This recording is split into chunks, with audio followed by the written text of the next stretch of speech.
저자가 읽어주는 소설에 오신 것을 환영합니다. 오늘은 청사가 지은 태양의 그림자 가운데 제2화 부당한 꿈에 대해서 낭독해 드리겠습니다.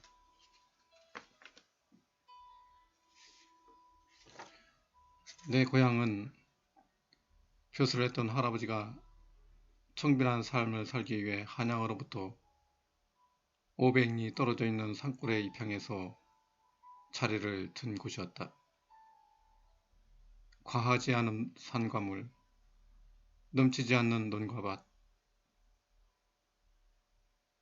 아담한 마을은 절제할 수 있는 마음을 섬세하게 잡아주었다. 화려한 병풍과 같은 사치스러움을 담지 않아 좋다.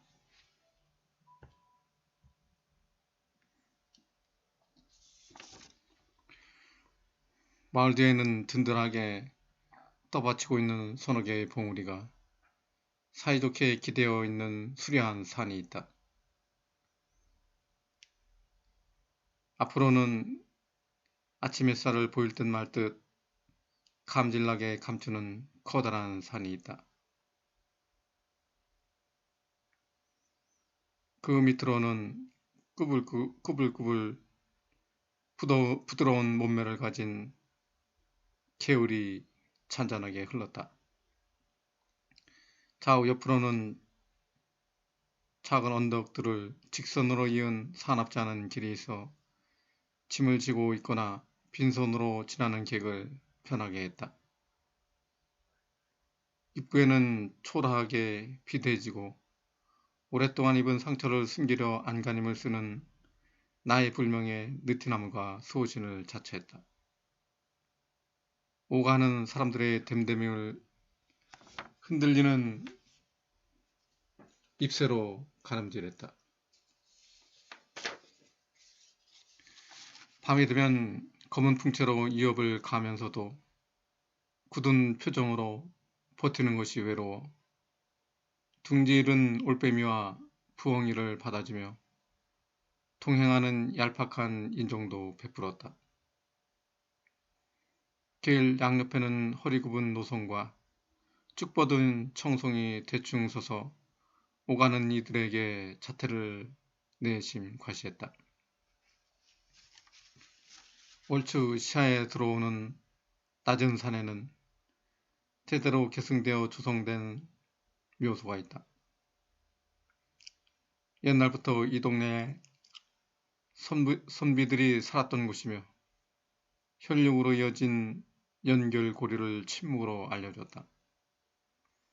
학렬에 따라 엄격하게 지켜졌을 예절과 무난하게 생애 질서를 지켰을 것이라는 것을 대변이라도 하듯이 태양은 위로부터 아래로 차분하게 빛을 비춰 주었다.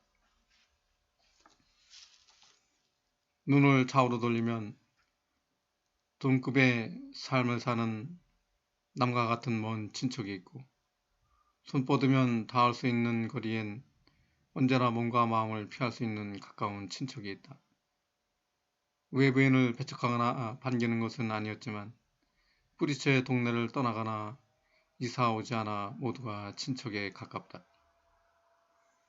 깍듯한 예우로 대하기보다는 목례로 인사를 해도 됐고 빠른 걸음으로 눈인사를 해도 통했다.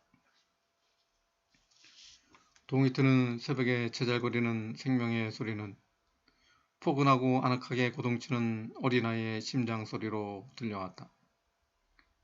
들에는 수수한 옷차림을 한 농부의 역동적인 움직임은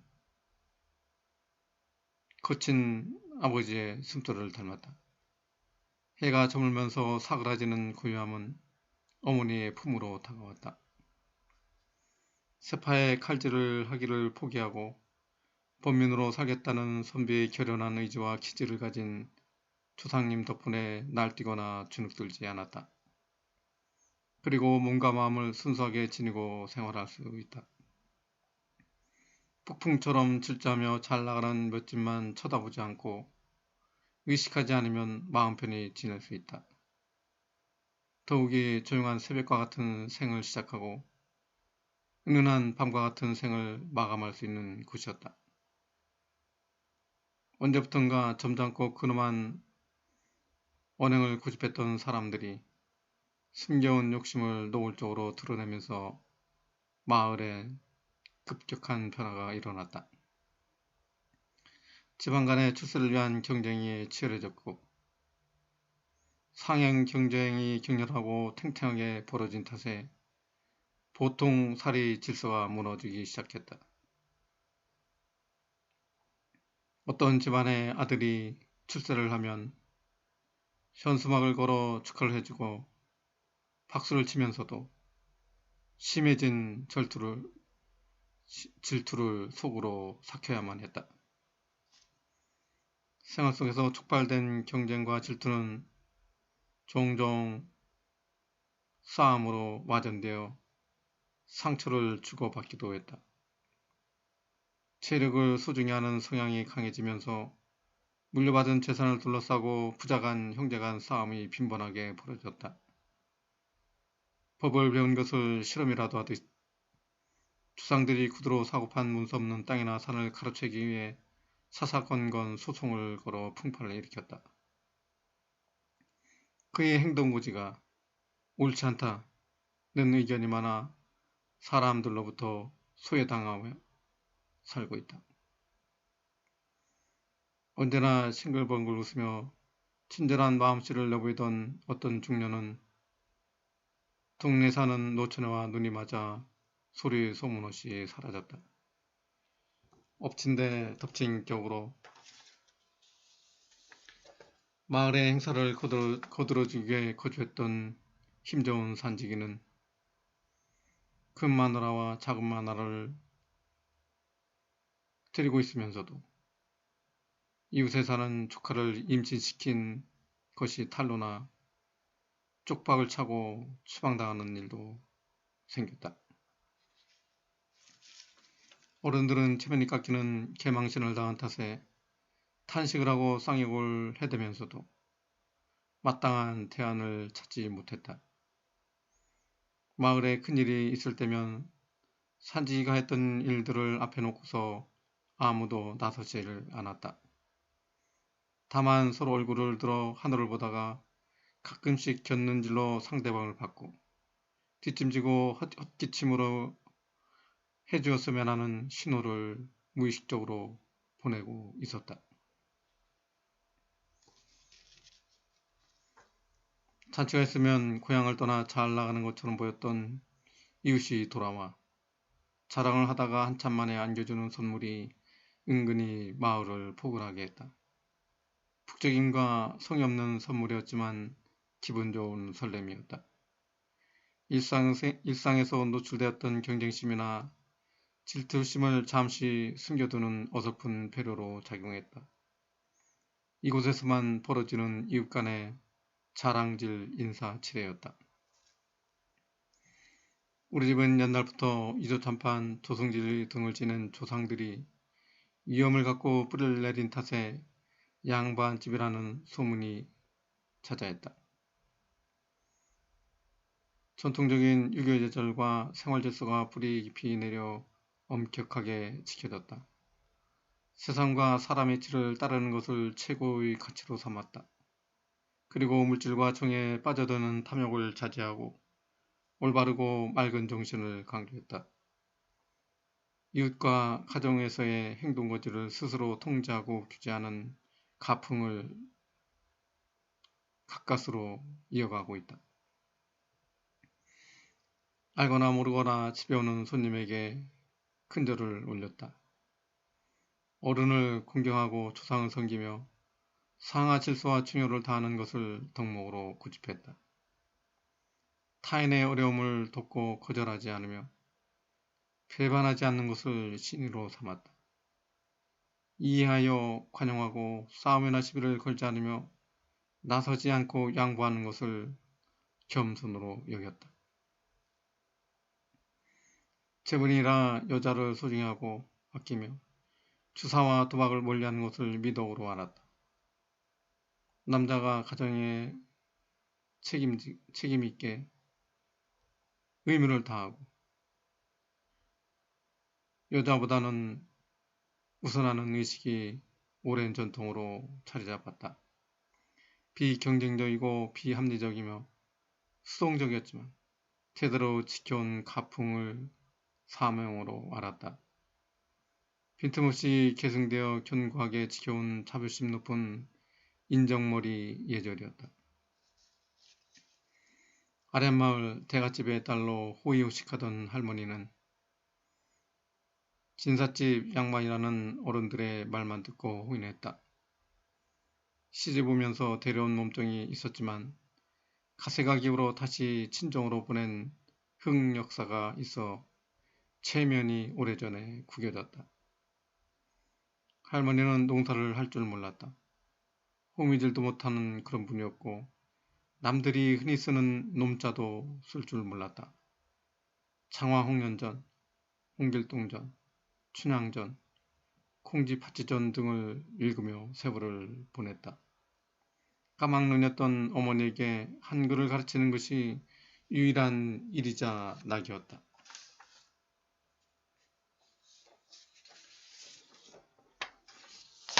세수를 하고 난 내 코를 볼 때마다 만지면서 타간물을 먹는 귀한 놈이여 라고 하며 꿈을 키워주었다. 머뭇거리지 않고 물 흐르듯이 자연스럽게 다가오는 타관이나 귀한 놈이라는 말에 꽂혔다. 할머니가 하는 희망의 소리가 꺼지지 않도록 자꾸 듣고 싶었다. 왜 그런지 거울에 비친 코를 이리저리 세심하게 관찰했지만 거기엔 답이 없었다. 아버지는 잘생기고 말을 잘하고 이웃에게 친절해 호인으로 통했다. 사시사철 신사복에다 조끼를 항상 입고 다녔다. 평생 고집스럽게 유지하던 스타일이었다. 학창시절에는 공부도 잘했다는 사실은 남아있는 상장들이 증명해 주었다.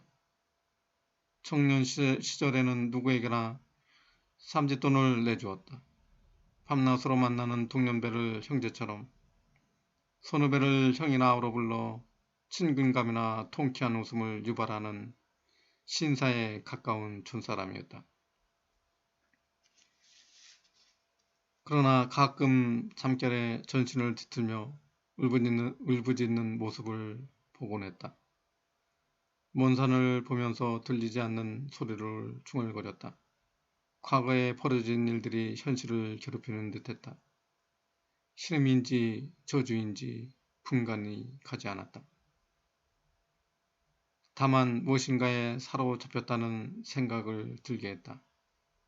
알 수 없는 소리가 아버지의 비밀이라는 것만을 알고 있을 뿐이었다. 숨쉬는 것조차 힘겨워했다. 어딘가에 숨고 싶고 멀리 도망가고 싶은 듯한 발버둥이었다. 두려움에 쌓인 듯한 얼굴을 볼 때면 정신이 혼미해지고 육신이 시들어가고 있는 것 같았다. 아버지는 겁에 질린 얼굴과 평온한 얼굴을 동시에 가졌다. 그 사정을 알고 있는 사람은 적어도 나는 아니었다. 어머니는 매사에 거칠었지만 순박했고 끈기가 있었다. 아침에 일어나면 다하지 못한 일이나 해야 할 일, 할 수 없는 일을 가리지 않고 했다. 가사와 농사를 도맡아 하다 보니 소름을 듬뿍 담은 욕을 내뱉으면서 삶을 이어갔다. 아픔이 있는 한 분만을 기억하는 일편단심, 농토와 함께 지내다 나뭇가지처럼 굵어진 장단지, 거북이처럼 딱딱해진 손등과 얼굴, 지치지 않고 쏟아내는 쩌렁쩌렁한 쇳소리, 남자 없이도 살 수 있는 남자 같은 여자였다. 얼굴을 붉게 달아오르게 하고 가슴을 갑갑하게 짓누르는 화병이 가끔 돋았다. 그러면 빌어먹을 이곳에 시집을 와서 서방이 저 모양이면 시어머니라도 제대로 일을 하든지 아무것도 없는 집구석에 와서 라고 신세 타령을 하며 하루를 열고 닫았다. 자식이 잘 되어 고향을 미련 없이 탈출하기를 바라는 마음을 가졌지만 희망은 희망일 뿐이었고 멀고 먼 타인의 이야기나 지나가는 바람처럼 여겼다. 우리 형제들은 농촌이 주는 훈장을 몸에 더덕더덕 지니고 있었다. 햇볕에 그을린 새까만 얼굴을 하고 빡빡 깎아버린 머리통은 촌티를 더욱 진하게 풍기게 했다. 그러나 마음만은 오고 가는 계절의 변덕에 잘 적응하고 건강하게 생활을 했다. 황금으로 된 집을 갖고 싶은 거대한 꿈이 아니라 안심하게 밥을 먹으며 정상적인 길을 걸어가는 희망을 가졌다. 처지지 않는 사람들이 모여 산다는 곳에서 편하지 않게 섞여 사는 그런 꿈이었다.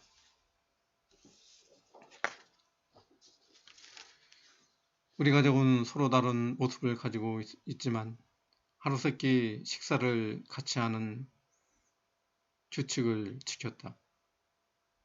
학렬과 남녀 순서대로 밥을 볶고 어른이 먼저 숟가락을 들어 통찬을 시작해야 모두가 숟가락을 들 수 있었다. 식사 중에는 말을 하지 않고 씹는 소리를 내지 말아야 했다. 수저가 동시에 놓여졌고 젓가락질은 대대로 내려온 방식으로 잡아야 했다. 좋은 것이나 새로운 음식은 어른부터 주었고 다 먹지 않고 남겼다. 먼저 자리를 비워 마음 편하게 먹도록 배려했다. 어른이 출타하면 아랫목에 밥을 데펴놓았다. 이것이 전통적으로 이어져 한결같이 지켜진 밥상머리 예절이었다. 전통적으로 계승되어 온 인정머리 예절과 밥상머리 예절이 잘 지켜진 3대가 생존하는 동안에 온전한 가족을 구성하고 거대한 파고가 비켜갈 것이라는 것을 확신했다. 지나가고 다가오는 삶이 크게 부풀려지거나 기우뚱거리지 않고 얌전하게 순항할 것이라는 것을 의심하지 않았다. 흔들리지 않는 예절의 기초에서 충실했기 때문이었다. 기대나 의지와 상관없이 찾아오는 시대는 어느 시점에서 만나든 부드럽고 친화적이며 우호적으로 대하는 선인과 같을 것이라고 강하게 믿었다. 그러나 우리 집 3대는 예측 불가능한 시대의 침공으로 칠흑 같은 어두운 공간으로 내몰리거나 두려움과 공포 속에 떨어질 운명이라는 것을 알지 못했다. 더욱이 가족 공동체가 파괴되어 너덜너덜한 만신창이가 되고 마음이 쪼그라드는 힘겨움에 처하거나 과거의 흔적이 날카로운 화살처럼 당겨져 현실과 미래의 상처를 낼 것이라는 일말의 가능성도 생각하지 않았다.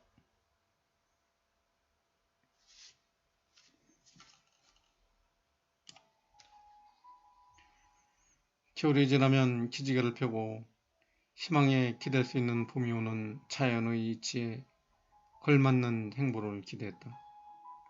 비록 척박하고 팍팍한 세상에 던져져 허둥대며 사는 삶일지라도 날개가 꺾여 바닥거리다 힘없이 떨어지는 상처투성이의 새가 될지라도 하나의 가족으로 살아가는 모습을 그렸다.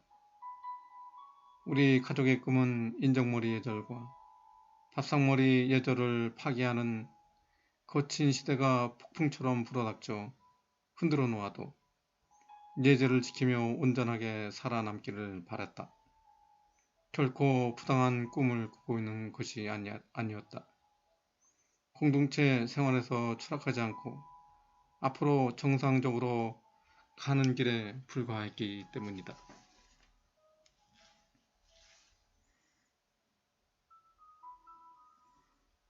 여러분들의 가슴에는 무엇이 남았습니까?